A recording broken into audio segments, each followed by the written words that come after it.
สบายดีพี่น้องวันนี้ก็มาเก็บดูกเมียนขาบทรงสการเมทาส้มเนี่ยเนาะเมทาส้มนี่เป็นภรรยาของพ่อเฒ่ายานลุงยานบ้านทวดคุมน้องกระโดกนี่แหละพี่น้องเอ้ย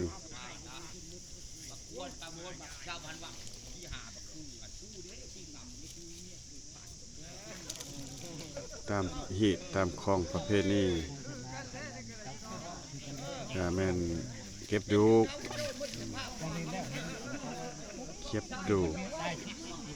ที่เผาที่จูดในเมื่อก่อน3 วันคืนหลัง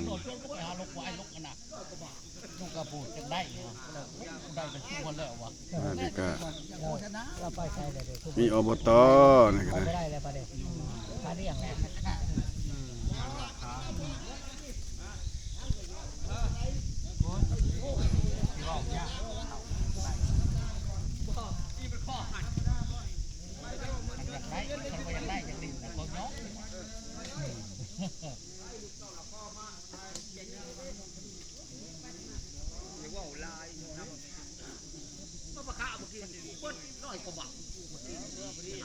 น้านี่วิทย์มันนี่บอก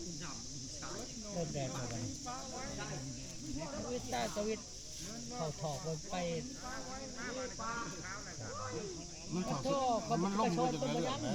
มันก็ซ้อนหล่นลงไปอยู่เรื่อยนี่ยังไม่ลายเลยเขาดีลายเขาถอกล้มเขาได้ปั๊บอันเขาถอกโน่เลยแล้วก็ดูแล้วตอกกันอยู่ไม่พอเดียวเนาะก็จะป้องกันบดกันนะบดกันแน่ๆนะเขาจะเป็นราคาสักทีไม่ได้เข้าต้องได้เป็น7,000นี่แหละพอได้แพงเอาเด้อทำได้หน้าลายสุดเลยเต็มหมดเอาเด็ดคือเฮ็ดนั่นแหละบัดว่าคือเว้านั่นแหละบัดแล้วมันตกหน้าเป้เฮ็ดหน้าเป้ก็น่าโชคคนมาเลยเอาเด้อกับบ่แม่เนี่ยคนอนาคตแบบนี้แล้วมันคนแห้งแล้วสิได้เสื้อเขาน่าเสื้อไปจากนี่เนาะเบิ่งไปมันสิออกแบบไหนเอาสิ6นี่ซ่าอีหลีโอ้ยเสียงชูร้องกันนะโอ้ยบักอ้ายนี่การเห็นยังกับไรเห็นยังกับไรความชั่วตายแท้เมาอีลีเมาแท้เมาเมาบ่อยเมาแล้วผู้ชาวเมืองชนเต้อเห็นเลยผู้ชาวเมืองชนเขาว่าเนี่ยเขาว่าอีน่ะมุ้ยผัวเขาใครกระตานนะผัวตายไม่เท่าเจ้าใดเขาว่าในเท่าแม่เจ้ากระตานนะเขาบ่ได้คือนะว่ากูเด้กูเมียกูนำแหม่มันเท่าแห้งมันใกล้กว่านี่ก็มีห่วงอยู่บ่เนี่ยก็มีห่วงอยู่บ่บ่เด้อรับอันนั้นป้อนเฮามีเมียเฮาบ่สอนได้เฮาเอาได้เฮ็ดเอาขอบคุณเขาแน่บ่มีเฮาบุญโอ้ยเอ้าคือได้แล้วเด้อว่ะเขาโอ้บ่เมาเด้อเมาคักเมาคักพอจี้แก้มเหล้าเอาเด้อเขาเสียเอาโลดถ้าเอาเมาหนาเอาว่าผู้อื่นอย่าเมาเด้อคืนบ่ได้เมาเนาะคืนเนาะคืนนี่ว่าอย่าเมาเด้อยังว่าเพิ่นมื้อเช้าเฮาเมานี่มีเมียได้กูยังนำเบิ่งจำคนสาวโอ้ยเก่งแท้โอ้ยคนยากลมโอ้ยตอนนี้เดี๋ยวคนยากวิธีแก้โอ้ยถ้าตั้งนี่ก็ชั่วแล้วแม่บ่ชั่วยากก็จะลมบ่พอวันนี้เราเนี่ยก็เฮ็ดเอาไปเลยแล้วเอาไปเลยเอาแม่แค่ตอกแม่ที่ละวัดจะหาใดประเด็นว่าบักเรียวได้หาใดเหตุการณ์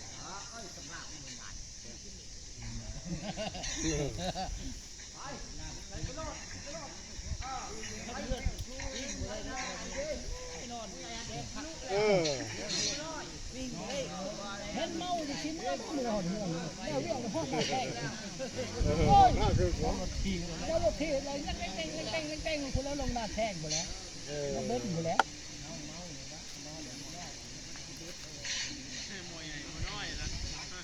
งานแบบเขาหนักน้ำเลย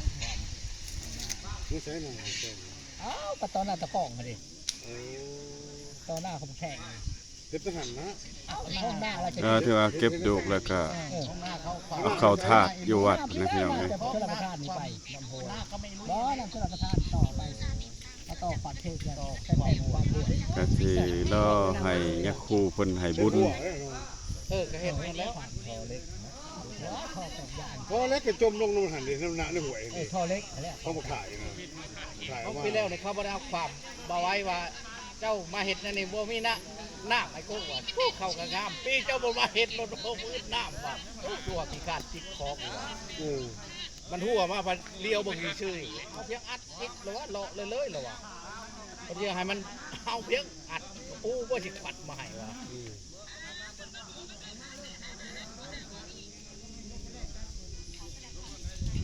เอาท่อไม่ได้เอาคมจะได้ขี่ลำบาก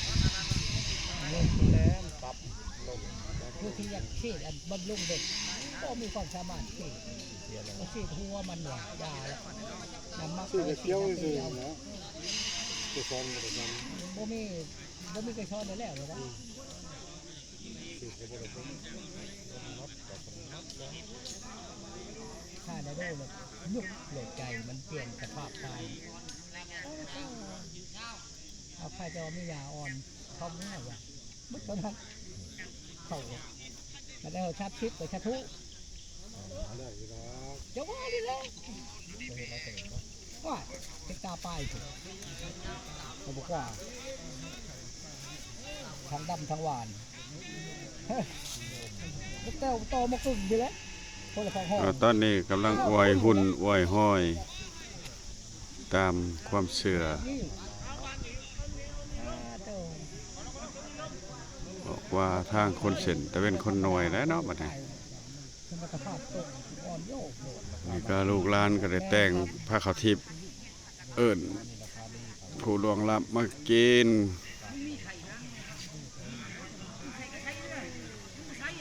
อย่างมันไปไหนก็ที่มันอยู่จะมือหวานเก็บกระลังเลยกระดำแค่ได้เข้าบุชุ่ม นี่ก็ลูกสาวเพิ่นท้องสาว เทียบคือแล้วจากเทียมแอลคือแล้วธรรมดาอันนั้นแต่ก็เทียมแค่นี่ป้าเขาใช้ผู้แล้วนะครับไปเด็ดบนไปฮักเบิ่งเลยเป็นแบบกระดันได้พอได้นี่กระดัน เดี๋ยวลำแข่งกัน โอ้ยมันดวกโมเมนต์มันดวกมันกระดันวันนี้มันแดดแล้วมันขึ้นมาแล้วมันบ้านโหมเขาอยู่ตัวเขาเขาบ่ได้แช่งแดดบ่ได้ชอบขอแช่งแดดจะให้เขานั่งกระดันเขาเอามากระหัวกันนั่นเดียวบ่ได้ตัวมุกเลยอ่อนโยกอยู่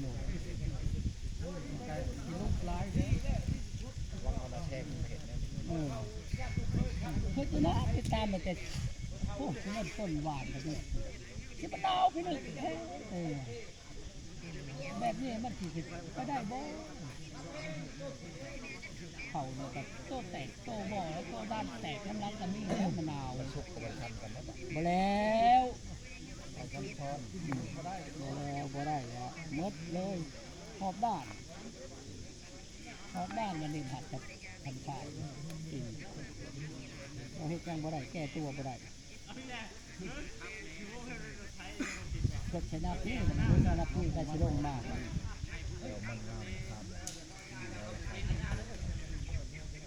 สมรรถภาพตกพอเราตัดขาดไม้ก็เลยไม่ใช่เงินแล้วมันดูทึกจะพยาคากันใครครับพี่พูดไปซื้อของสิแล้วมาหาล้านเนาะเอาพันช่องกับพันชามเอาพันชามนี่ชอบของมันพันช่องอีกชอบของเนี่ยเดี๋ยวได้อยากเล่งเราคือถ่ายเล่งก็ได้เล่งพวกไปบ่มาบ้านพินปุ๊บวางปั๊บมันนาวเข้ามาเลยหัดเขาโหลดเลยเขาใช้ยุบแดดตื่นคือได้เพิ่งใช้แดดเอาไปว่าแล้วมือมันเดาลมหนาวไปไม่เลยลมเย็นจ่อยแล้วเจอแล้วเลยคุณพูดไปได้แล้ว ไม่แก่ถ้าตัวพืชมันแก่ได้แก่ได้ตัวพืชอ้าวธรรมชาติที่มันเห็นบ่ได้ตัวพืชตัวเขาจักเขาไปเลยหญ้ายังขนาดจนมันแตกนี่ทอดบ่ได้ไปหรือเปล่ามาดวงก่อมอป๊อกมาแล้วกระบุงกระดิ่งบ่ได้มาแดดอยู่หัวเพิ่นบ่ได้แก่บ่ได้ ไปปลาแล้วกระตาก แต่เป็นอิสระ ต้องแม่มากินกระตากมันเป็นขู่มันกบมีอะไรบอกมันไข่มันไข่มันไข่ดอดน้อยๆนะมันไข่ดอดไปสิเน็บกับ ก็ถือว่ายังคู่ มันมีมวย ให้บุญเลยเนาะ เว้ยสลาดไก่เขาเห็นแล้ว นี่นะนี่มาไข่ในร้าน มันไข่ปีนั้นนี่ไข่ใหม่มด